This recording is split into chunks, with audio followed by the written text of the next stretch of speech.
Cuaca buruk mengakibatkan banjir dan longsor terjang Sumatera. Di Sumatera Utara 43 orang meninggal, sementara di Sumatera Barat 17 orang meninggal.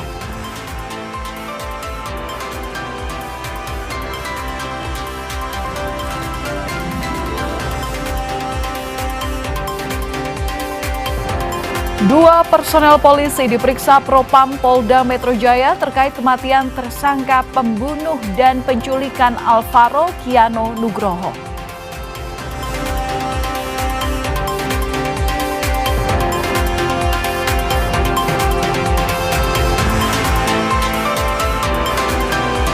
Presiden Prabowo Subianto menerima kunjungan Ratu Belanda Maxima di Istana Merdeka, Jakarta.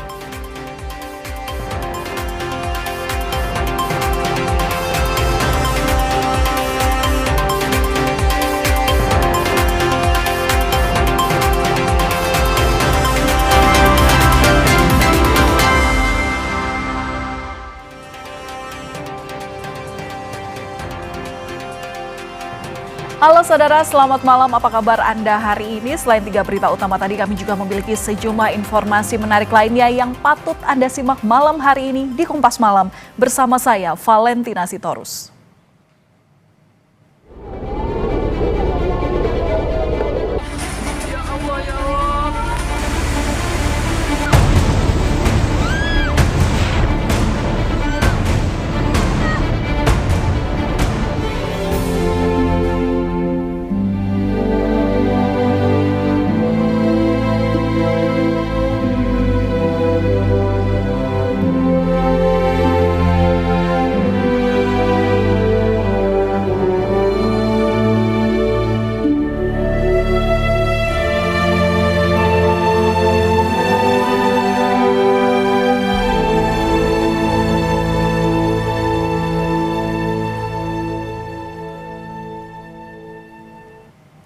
Saudara, jembatan Gunung Nago di Kelurahan Lambung Bukik, Kota Padang, Sumatera Barat putus diterjang air bah. Banjir bandang terjadi akibat meningkatnya debit air Sungai Gunung Nago.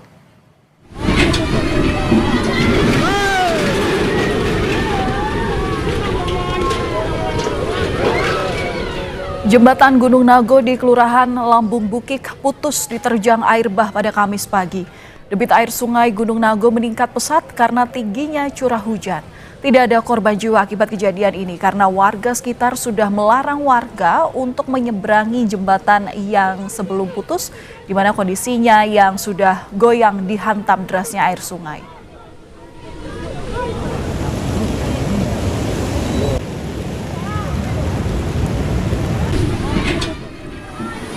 Innalillahi wa inna ilaihi raji'un.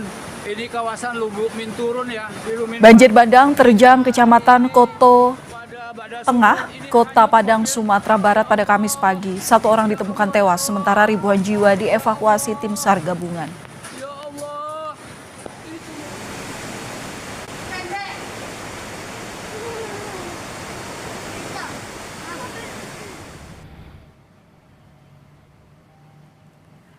Banjir bandang yang menerjang meluluh lantakkan permukiman di kawasan Lubuk Minturun, Kecamatan Koto Tengah, Kota Padang. Jalan-jalan di perumahan warga dipenuhi lumpur tebal, bahkan aliran banjir masih terlihat. Balok kayu dan kendaraan milik warga bergelimpangan di sekitar rumah warga.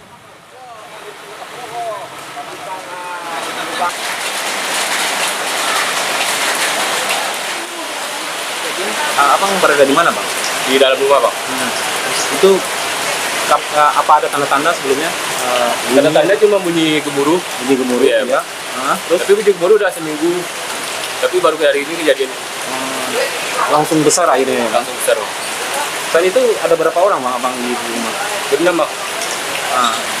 Tadi kondisi rumah gimana, Bang? Mobil dibawa, itu, Bang. Satu. Iya. Satu hanya. Iya, satu aja. Saudara, banjir atau cuaca buruk yang melanda wilayah Sumatera mengakibatkan banjir dan tanah longsor yang terjadi di beberapa wilayah. Derasnya aliran banjir di Aceh Barat membuat sebuah kapal pengeruk emas hanyut dan hancur.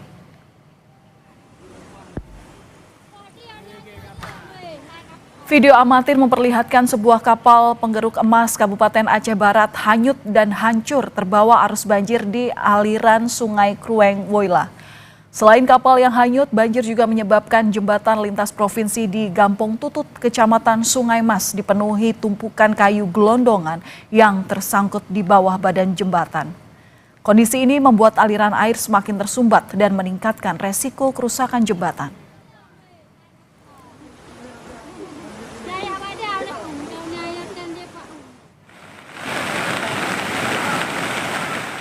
Banjir juga memutus jembatan Jalan Nasional Medan Banda Aceh di Simpang 4 Meurah 2, Pidi Jaya. Imbasnya akses transportasi di jalur utama Medan Banda Aceh lumpuh total. Jembatan yang selama ini menjadi akses vital lintas provinsi tidak lagi dapat dilalui kendaraan. Orang meninggal dunia dan sudah ditemukan. Longsor menerjang 2 desa di Humbang, Hasundutan, Sumatera Utara. Longsor ini terjadi akibat curah hujan tinggi membawa material tanah, lumpur, dan batu berukuran besar. 4 orang meninggal, sementara 4 orang lainnya masih dalam pencarian. 7 orang meninggal dunia. Saudara, warga Ulegle Pidi Jaya mengungsi di masjid sebab debit air banjir terus bertambah akibat curah hujan tinggi sejak Rabu malam. Warga terpaksa mengungsi karena rumah mereka terendam banjir hingga ketinggian 1 meter. Saat ini warga membutuhkan bantuan makanan maupun obat-obatan terutama bagi anak-anak, perempuan maupun lansia. Data sementara yang dihimpun dari Badan Penanggulangan Bencana Aceh, total warga yang terdampak di Pidi Jaya sebanyak 22.000 jiwa.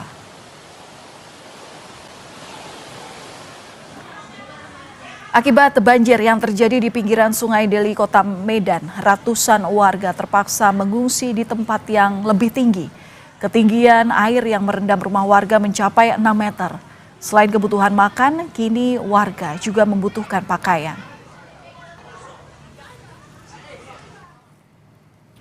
Polda Sumatera Utara menyampaikan laporan situasi bencana alam di wilayah Sumatera Utara, di mana terdapat 221 bencana alam pada tanggal 24 hingga 26 November 2025. Di antaranya tanah longsor, banjir, pohon tumbang, dan puting beliung. Bencana ini terjadi di 12 kabupaten kota. Sementara jumlah korban meninggal dunia 43 orang, 81 luka-luka, dan 88 lainnya masih dalam pencarian. Serta hingga kini jumlah pengungsi ada 1.168 orang. Data ini sifatnya dinamis sehingga masih mungkin adanya perubahan.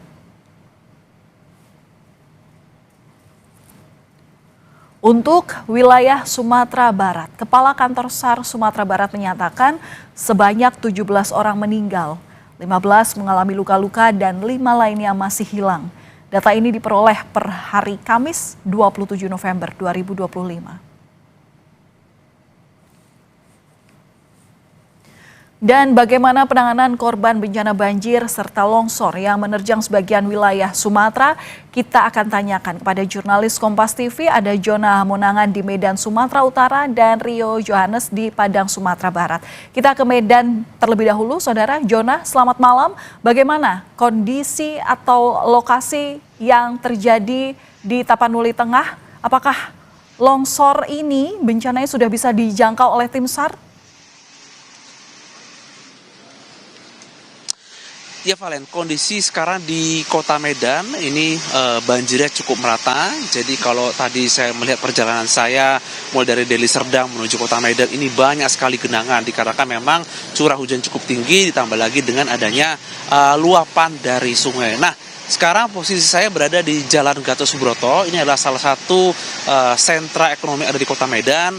Dan kalau kita melihat di malam hari ini tinggi genangan air ini kurang lebih antara 10 sampai 15 cm. Dan ini mulai dari pangkal jalan sampai ke ujung. Jadi kalau saya bisa digambarkan, ini dari arah Medan menuju ke arah Binjai. Jadi ke arah Binjai bisa melalui jalan ini. Nah, bagaimana terkait dengan tinggi atau genangan, saya akan menunjukkan kepada Valen.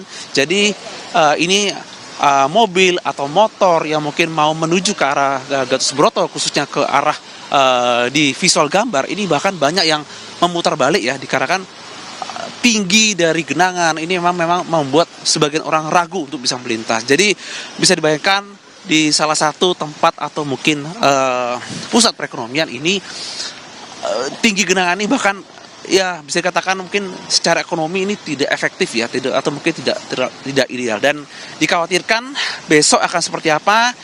Dikhawatirkan juga banyak masyarakat yang khawatir kalau besok akan semakin meninggi dikarenakan memang luapan. Tentu saja masyarakat berharap besok sudah mulai surut, tapi memang tidak ada yang bisa menjamin atau tidak yakin dikarenakan memang curah hujan ini masih tinggi. Nah, untuk besok apakah masih hujan? Memang dari prediksi masih hujan, tapi diharapkan tidak terlalu padat dikarenakan memang aktivitas masyarakat bisa dikatakan setengah lumpuh, bisa dikatakan seperti itu ya, dikarenakan perekonomian yang ada di Kota Medan ini sudah dikarenakan adanya banjir ini berkurang dikarenakan tidak bisa katakan tidak ideal gitu. Valen. Ya, Jonas, selain di lokasi Anda, tapi kita ketahui bersama bahwa di Sumatera Utara ini selain banjir juga terjadi longsor. Nah, bagaimana informasi yang Anda himpun terkait hal ini, terutama penanganan pada korban? Apakah Anda juga mendapat infonya? Ya Valen, untuk longsor ini banyak di daerah Tapanuli atau mungkin di daerah di Sumatera Utara, di bagian di sekitar di dekat area di Danau Toba. Memang ini banyak sekali akses yang masih terputus atau masih membutuhkan bantuan. Nah, ini memang dibutuhkan upaya cepat dari pemerintah, tidak hanya mungkin bantuan logistik, tapi juga mungkin bantuan penanganan lain, dikarenakan memang banyak dari masyarakat yang bahkan sampai sekarang masih sulit untuk mengontak dari keluarga mereka. Untuk di Medan kami belum melihat ada seperti tanah longsor atau apapun, tapi kalau melihat dari genangannya ini sangat tinggi dan bahkan sudah hampir sejajar dengan kali ataupun sungai. Jadi ini memang cukup mengkhawatirkan. Nah, untuk penanganan seperti apa, saya juga berusaha untuk mengontak khususnya kepada pihak dari Pemprov Sumatera Utara, dan mereka sendiri mengatakan terus mengusahakan agar jangan sampai bantuan ini terlambat. Jadi memang ini dibutuhkan upaya, dan kami masih menunggu apakah besok ini akan ada langkah strategis dari Pemprov Sumatera Utara untuk bisa memberikan logistik atau menjamin logistik khususnya untuk daerah-daerah terdampak seperti daerah di Tapanuli yang memang kerusakan akibat dari longsor ataupun banjir ini memang cukup tinggi, dan tentu saja diharapkan bantuan ini bisa segera meluncur atau terserap kepada masyarakat atau warga di Tapanuli. Ya, bantuan dan penanganan bencana ini dinanti dari pemerintah daerah terutama. Dari Medan, Sumatera Utara, kita bergeser ke Sumatera Barat. Di Padang ada jurnalis Kompas TV Rio Johannes. Rio, di Padang atau di Sumatera Barat ini seperti apa penanganan korban banjir dan longsor di sana?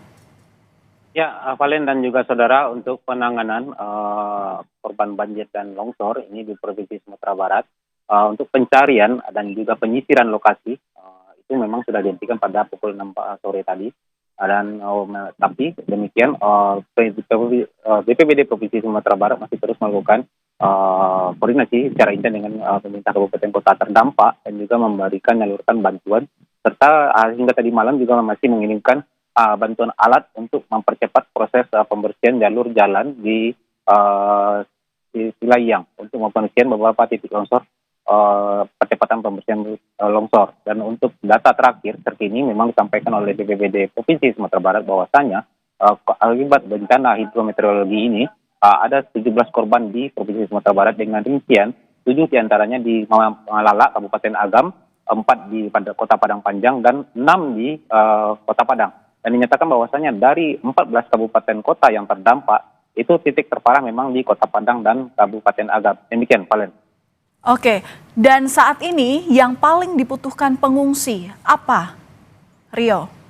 Ya, sejauh pantauan saya yang untuk di TKP saya berada itu di Kota Padang, sejauh ini memang untuk kebutuhan para pengungsi, karena tidak hanya hari ini, pengungsi ini sudah berlangsung sejak beberapa hari yang lalu, karena beberapa hari yang lalu Kota Padang juga dilanda banjir besar, hampir 5 kecamatan dilanda banjir besar, dan beberapa ratusan warga itu dihentikan. Dan sejauh ini untuk kebutuhan warga di pengungsian itu sudah memadai, baik selimut dan kebutuhan makannya. Dan bahkan di daerah Pau, itu di Kecamatan Pau, itu sudah didirikan dapur umum. Dan bencana banjir bandang yang terjadi pada hari ini adalah bencana berulang yang beberapa hari yang lalu sudah terjadi di Kota Padang. Demikian, Pak Len.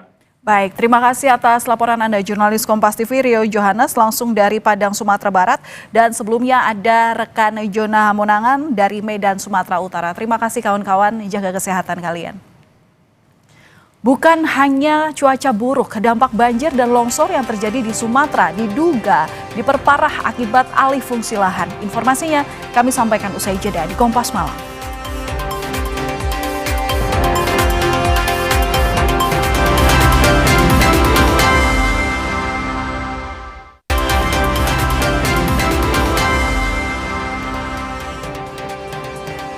Saudara, bencana banjir bandang dan longsor bertubi-tubi melanda sejumlah daerah di ujung Pulau Sumatera.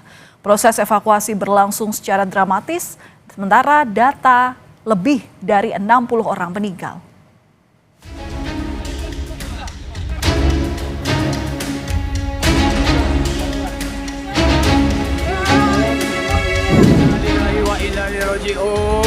Ini kawasan Banjir bandang menerjang Lubuk Minturun, Kecamatan Koto Tangah, Kota Padang, Sumatera Barat.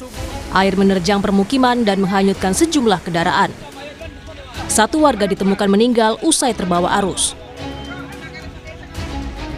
Selain di Kecamatan Koto Tangah, hujan ekstrim yang melanda Kota Padang dilaporkan juga menyebabkan banjir di dua kecamatan lainnya, Kecamatan Nanggalo dan Kecamatan Pauh.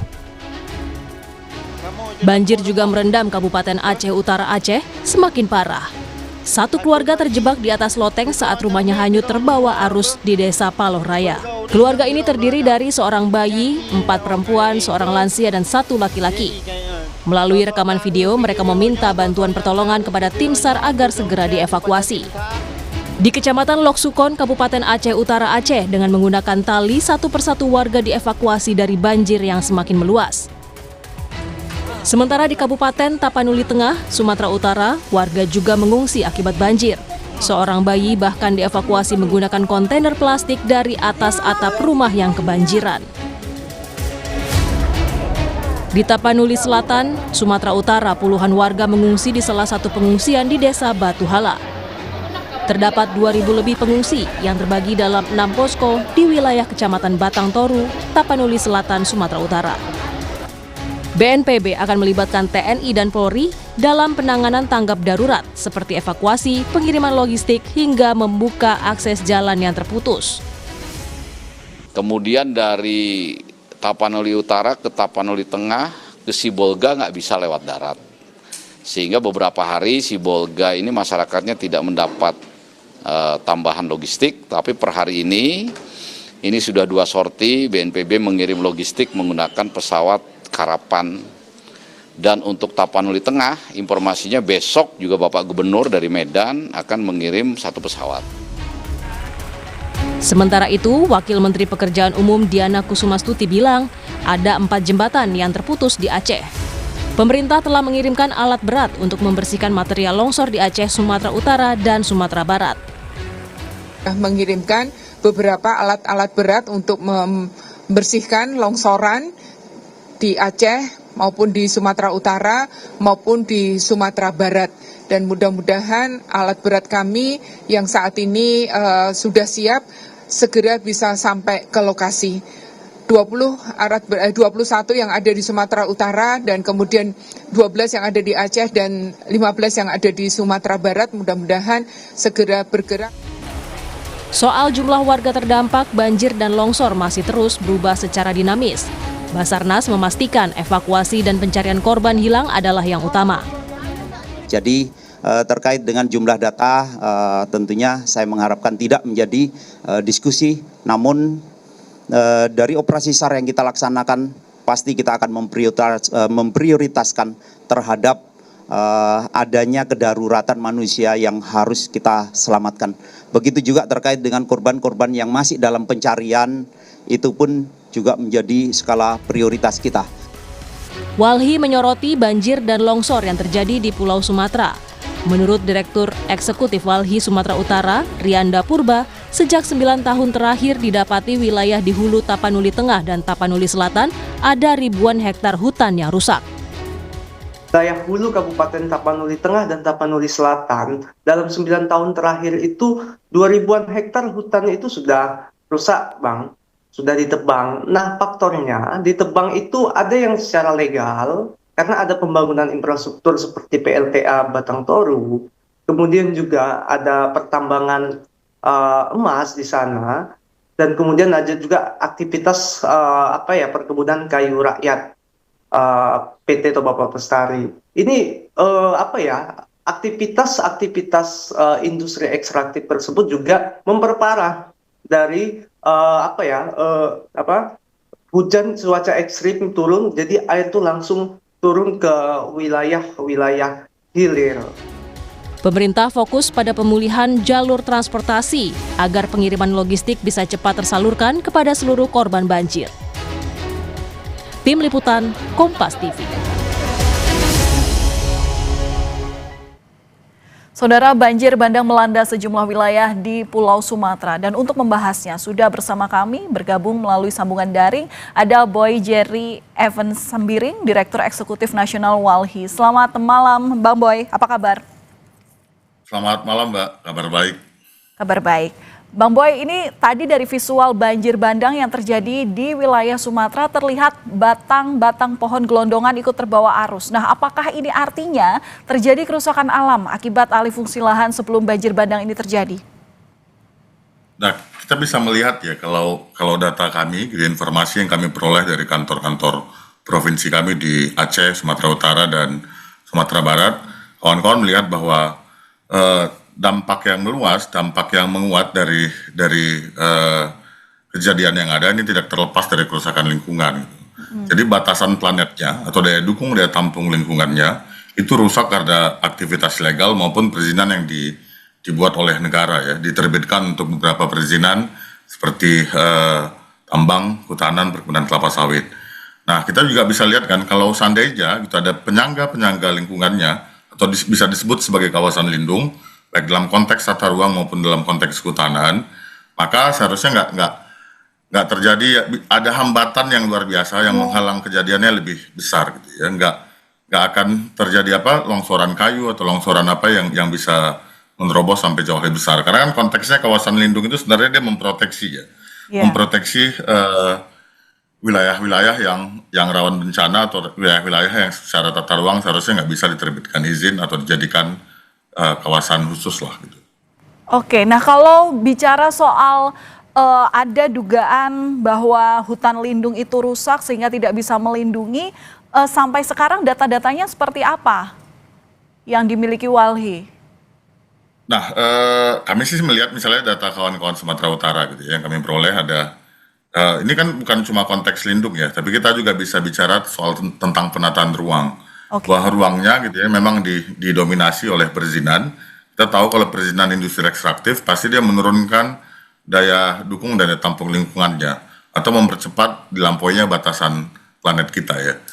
Nah, lalu di Aceh kami mendengar bahwa ada aktivitas tambang emas, lalu tambang ilegal lain, lalu ada beberapa aktivitas ilegal.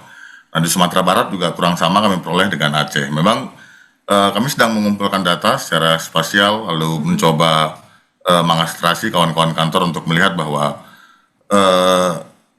peristiwa ini kita akuin sebagai bencana alam, tapi dampaknya menjadi jauh lebih besar karena kerusakan lingkungan. Lalu ini harus jadi masukan untuk negara kita, untuk pemerintah provinsi secara nasional, paling tidak untuk merevisi tata ruang gitu ya. Bagaimana penataan ruang itu sensitif dengan isu kebencanaan, dan yang kedua dia merevisi perizinan-perizinan yang ada. Kalau dia memang diindikasikan nggak sesuai dengan konteks lingkungannya. Nah, yang ketiga, kalau dibilang kan ada aktivitas ilegal gitu. Nah, sekarang pertanyaannya gini gitu ya, aktivitas ilegal itu yang mengabaikannya siapa? Itu kan negara ya gitu ya. Nah, negara kemana aja nih selama ini? Jadi kita berduka dengan situasi bencananya, tapi dalam konteks jangka panjang harus ada pembenahan yang maksimal. Ya, sepakat ada yang pembenahan Bang Boy. Catatan-catatan ini kan juga pasti sudah dimiliki Walhi sejak lama begitu ya, apalagi banjir bandang ini, dan kalau kita tahu peristiwa seperti ini di Sumatera Barat khususnya ya, tidak hanya terjadi tahun ini, bahkan di tahun 2017 atau 2013, koreksi jika saya salah, ini pernah terjadi. Nah, ini alih fungsi lahan diketahui Walhi sejak kapan? Dan saat periode itu pernah nggak ngingetin bahayanya terhadap pemerintah daerah khususnya? Kami contohkan gitu ya, salah satu di Batang Toru, kami menyampaikan bahwa ekosistem Batang Toru itu nggak bisa diterbitkan izin tambang emas waktu itu. Lalu ada beberapa izin lain.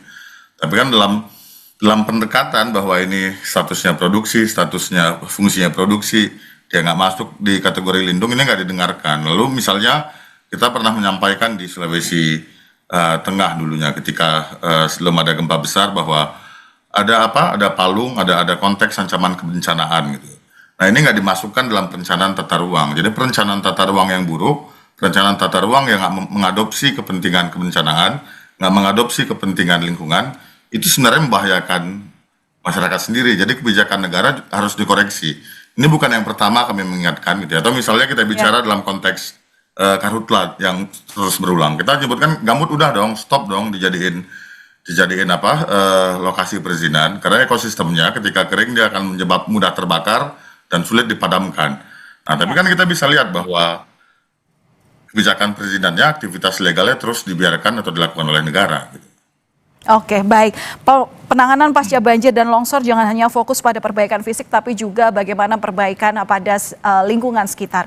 Terima kasih sudah berbagi informasi, berbagi insight bersama kami di Kompas Malam Kompas TV, Direktur Eksekutif Nasional Walhi, Boy Jerry Evan Sembiring. Terima kasih, Bang Boy. Salam sehat selalu. Sama-sama, Mbak.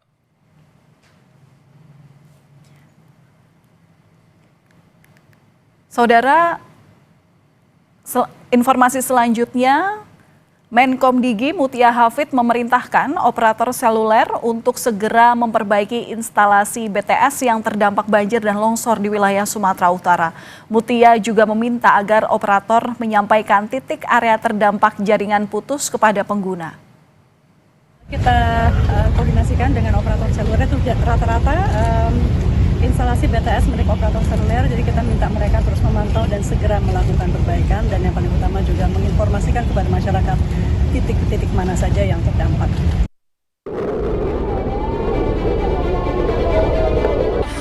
Ya Allah, ya Allah.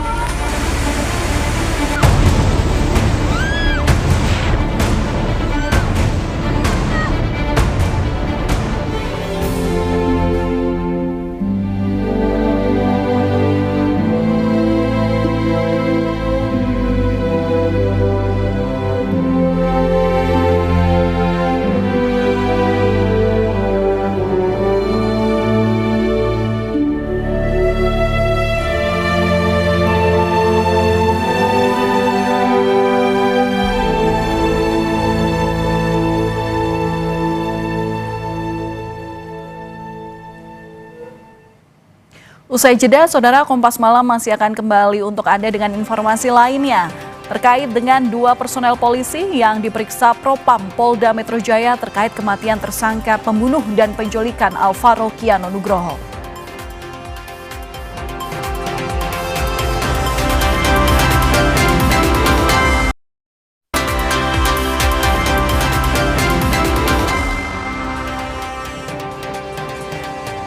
Saudara, Propam Polda Metro Jaya memeriksa 2 polisi buntut kematian tersangka penculikan dan pembunuhan Alvaro Kiano Nugroho yang bunuh diri di ruang konseling Mapolres Jakarta Selatan. Polisi menyebut tersangka yang merupakan ayah tiri Alvaro tewas bunuh diri saat dititipkan di ruangan konseling Polres Jakarta Selatan untuk menjalani pemeriksaan medis pasca penetapan tersangka. Belum ada kesimpulan apakah peristiwa ini terjadi karena kelalaian polisi yang piket atau ada faktor lainnya.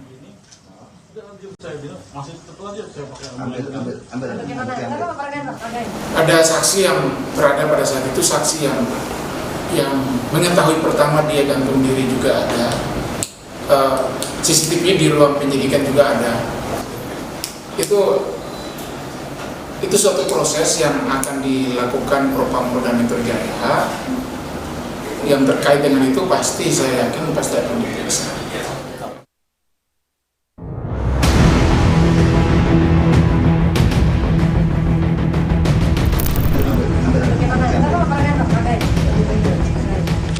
Satu persatu fakta di balik kasus penculikan disertai pembunuhan Alvaro Kiano Nugroho diungkap polisi.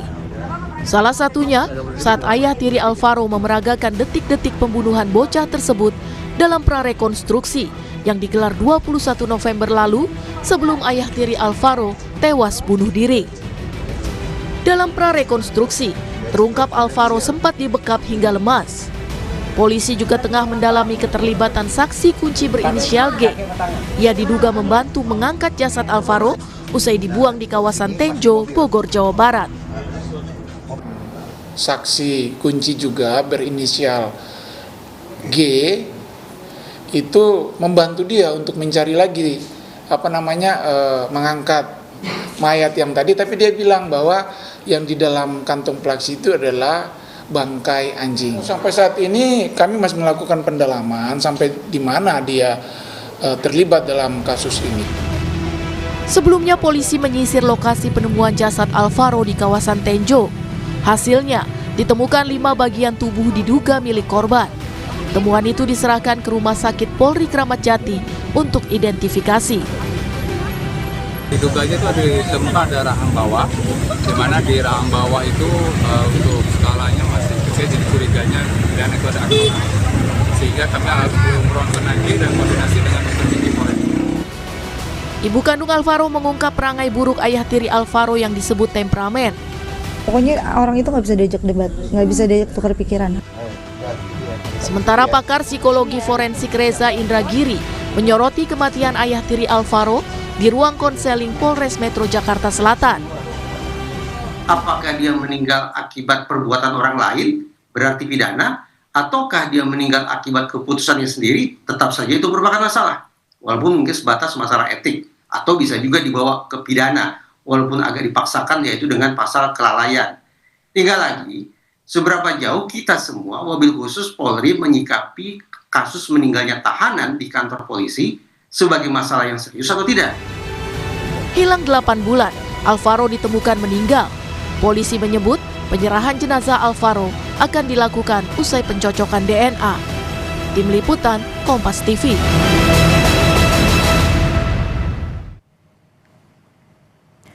Setelah tersangka kasus penculikan dan pembunuhan Alvaro dinyatakan tewas bunuh diri, publik pun bertanya-tanya kemana selanjutnya arah kasus ini. Tak hanya itu, aksi bunuh diri di kantor polisi juga memunculkan tanda tanya besar. Dan kami akan membahasnya bersama pengamat kepolisian dari ISES, ada Bambang Rukminto pada malam hari ini. Pak Bambang, selamat malam.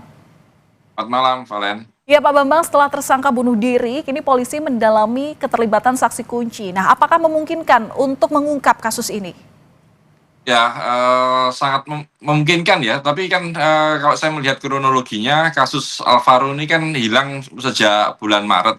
Ya. Dan baru ditemukan setelah ada tersangka, yakni ayah tiri korban Alvaro, seperti itu. Artinya kan penemuan jasad korban ini setelah ada pemeriksaan dan yang kemudian menetapkan ayah korban ini adalah tersangka. Terkait dengan kasus pembunuhan Alvaro-nya sendiri mungkin bisa dihentikan ya, karena tersangka ini sudah meninggal, tetapi karena ini menyangkut tadi ada saksi yang ikut terlibat untuk memindahkan, artinya dia mengetahui, mungkin prosesnya nanti akan berbeda. Tetapi terkait dengan pelaku pembunuhannya sendiri kan karena sudah meninggal, tentu ini akan ditutup seperti itu. Yang menarik memang terkait dengan kasus kematian dari tersangka di tahanan Polres Jakarta Selatan. Ini yang layak diperhatikan seperti itu, Valen.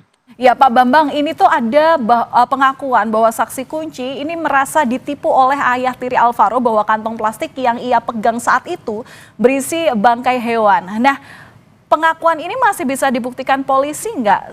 Dan harus diuji nggak? Sementara kan tersangka sudah tewas. Ya, sangat sulit sekali ya untuk menguji.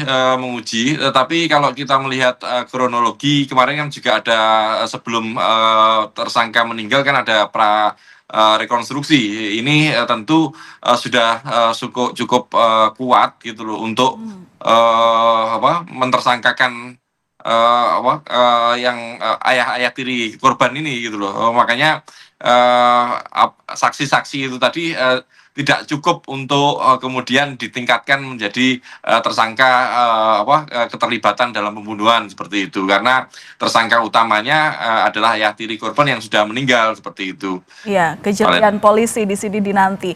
Tapi kalau saya bertanya tentang pandangan Anda terkait dengan dugaan bunuh diri atau tersangka yang kini bunuh diri begitu ya di ruang konseling Polres Jakarta Selatan, apakah benar ini murni bunuh diri? Sejauh mana pengusutannya harus dilakukan polisi? Ya, di kepolisian itu ada peraturan Kapolri 4 tahun 2011 kalau nggak salah ya, yang terkait dengan bagaimana mengatur tahanan di kepolisian, perawatan tahanan di lingkungan kepolisian. Ini ada dua orang yang dua yang harus bertanggung jawab, yakni penyidik terkait dengan kasus yuridisnya, terus kemudian terkait dengan fisik dari tahanan adalah kepala bagian tahanan dan barang bukti. Ini yang harus dilakukan penyidikan terkait dua pejabat di masing-masing satuan ini seperti itu. Masyarakat tentu akan bertanya-tanya karena kasus kematian tahanan, tersangka di tahanan kepolisian ini kan sudah sering kali terjadi.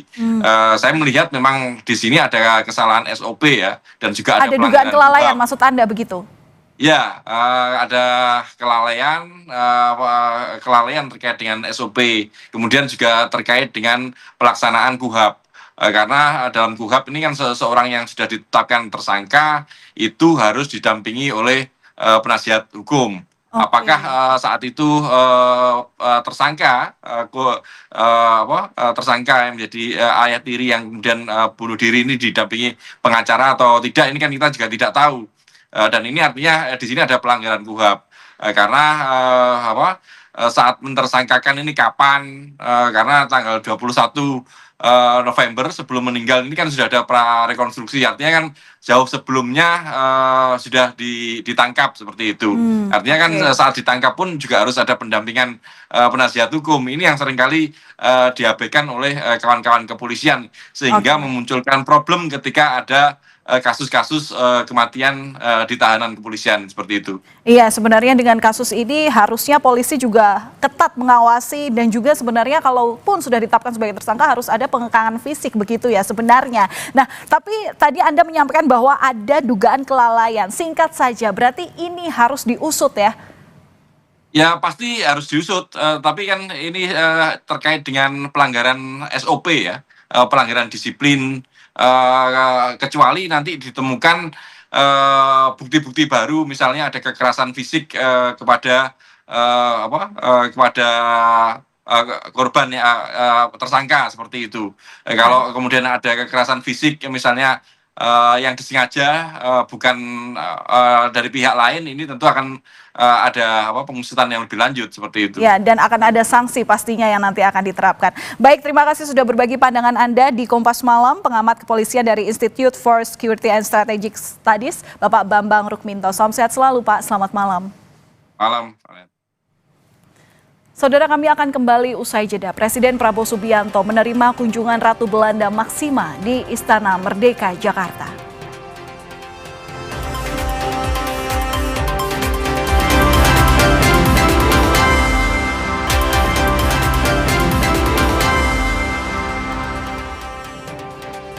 Presiden Prabowo Subianto menerima kunjungan Ratu Belanda Maxima di Istana Merdeka Jakarta pada Kamis siang. Ratu Maxima hadir sebagai penasihat khusus Sekjen PBB untuk Kesehatan Keuangan. Pertemuan dengan Presiden Prabowo Subianto menjadi salah satu rangkaian agenda lawatan Ratu Maxima di Indonesia. Ratu Maxima disambut langsung oleh Presiden di tangga Istana Merdeka Jakarta dan diperkenalkan dengan sejumlah Menteri Kabinet Merah Putih.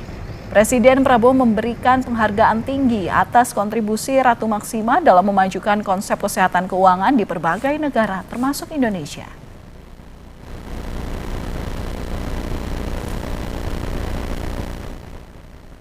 Sidang pemeriksaan terhadap 22 terdakwa kasus kematian Prada Lukinamo selesai dilakukan. Pekan depan, sidang dilanjutkan dengan agenda pembacaan tuntutan dari auditor militer. Setelah rangkaian pemeriksaan kesaksian dan 22 terdakwa dalam kasus kematian Prada Lukinamo digelar, agenda selanjutnya adalah pembacaan tuntutan oleh Auditor Militer Kupang yang digelar pada minggu depan.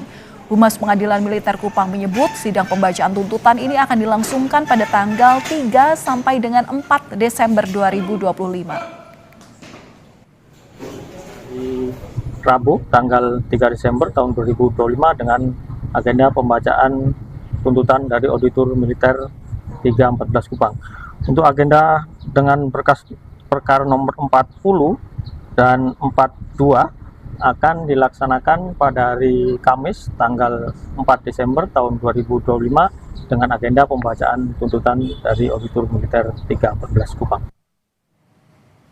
Cuaca buruk akibatkan banjir dan longsor terjang Sumatera. Di Sumatera Utara, 43 orang meninggal, sementara di Sumatera Barat, 17 orang meninggal.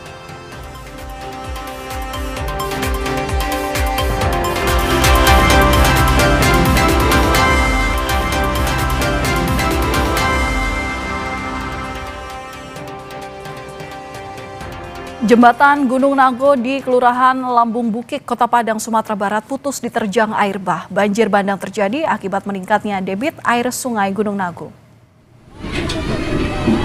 Jembatan Gunung Nago di Kelurahan Lambung Bukik putus diterjang air bah pada Kamis pagi. Debit air sungai Gunung Nago meningkat pesat karena tingginya curah hujan. Tidak ada korban jiwa akibat kejadian ini karena warga sekitar sudah saling melarang untuk menyeberangi jembatan yang sebelum putus, di mana kondisinya sudah goyang karena dihantam derasnya air sungai. Banjir juga memutus jembatan Jalan Nasional Medan Banda Aceh di Simpang 4 Murah 2 Pidijaya. Akibatnya akses transportasi di jalur utama Medan Banda Aceh lumpuh total. Jembatan yang selama ini menjadi akses vital lintas provinsi tidak lagi dapat dilalui kendaraan. Warga yang hendak bepergian menuju Banda Aceh ataupun Medan harus mencari jalur alternatif lain.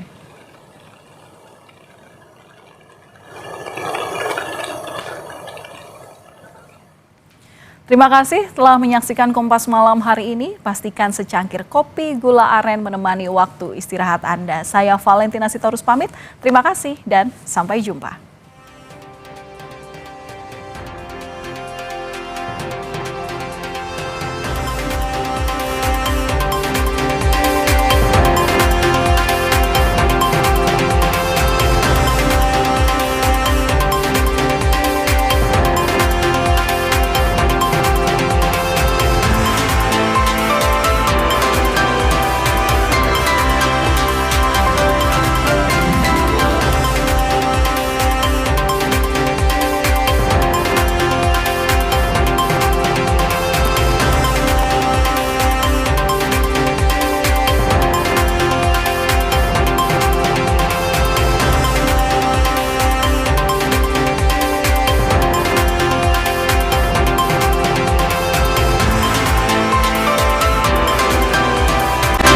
Terima kasih Anda telah menyaksikan